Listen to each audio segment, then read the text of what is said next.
Bu qizim 8 ta oltin medalni olib, butun Osiyoni lol qoldirdi. Demak, boshlaymiz. Birinchi oltin medal nimadan bo'ldi? 1500 metr. Yugurishdan. Ikkinchisi 800 metr. uchinchisi 400 metr. to'rtinchisi 200 metr. beshinchisi 100 metr. oltinchisi Yadro uloqtirish. boshqa turda ham qatnashdingizmi? Yettinchisi Balandlikka sakrash. ya subhanalloh. Sakkizinchisi Uzunlikka sakrash. ya ana murabbiylar keldilar. Akajonim Muxtorxon aka, qarang, 8 ta oltin medal. Butun Osiyo haligi lol qolgan bo'lsa kerak, xudo xolasa qizimizga. Ko'z tegmasin. Hammasi muhtaram prezidentimizni sportga berib turgan imkoniyat natijasi. Rahmat. Sizlarga ham kattakon rahmat. Ota yo'qolacham keldim. Ana. Assalomu.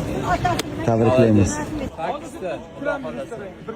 Ardın shunaqangi O'zbekistonimiz madhiyasini butun dunyoga yangratib, bayrog'imizni hammadan baland qo'llarib yurish sharafi sizga davomiy Xudo xolasa Xudo nasib qilsin.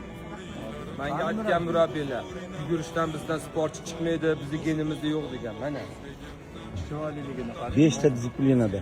Eng muhimi 8 marta butun stadionni tikka turib madhiyamizni tinglashga majbur qilgan qizimiz. Barakalloh, otangga rahmat. Los-Anjelesda hali buni davom ettiradi.